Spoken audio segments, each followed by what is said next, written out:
Yeah, hi there. And these comments are for, I'm just going to use your initials, MB, right?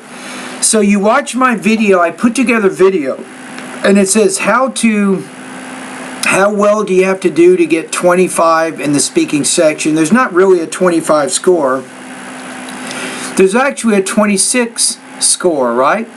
So I think as part of the video that you watched, I posted a speaking response from one of my online TOEFL course students, and she received a score of 27 points out of 30 on the speaking section of the TOEFL IBT. So you said here, she lost 3 points because of accent. She seems that she did not make any mistakes. How to score 30? Now, be careful here. I think your first name is Margarita, right?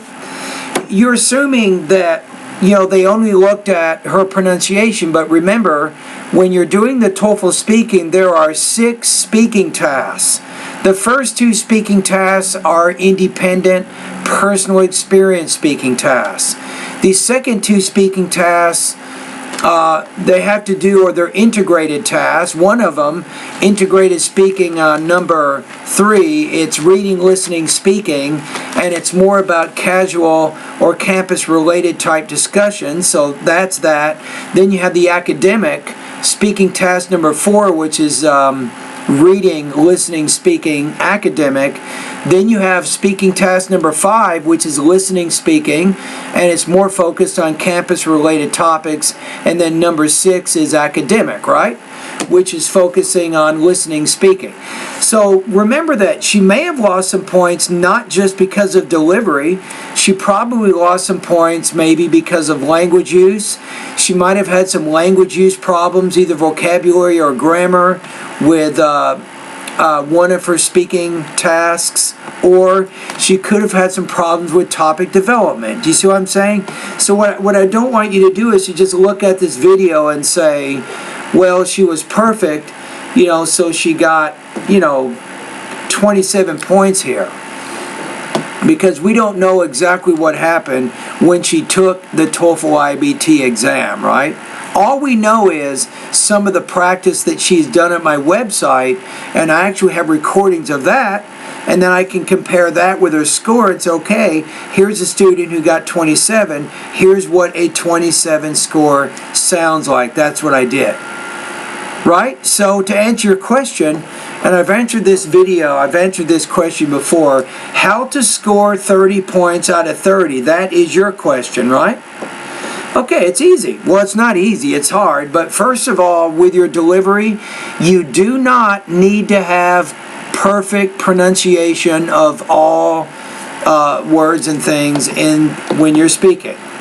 But what you want to be able to do is, and let me take a look here, give me just a quick second here, I want to look at one of the rubrics. Okay, so the main thing is you speak pretty clearly, you're very fluid and fluent in your ideas, you have maybe some minor pauses, some minor difficulties with pronunciation or intonation, that's about it.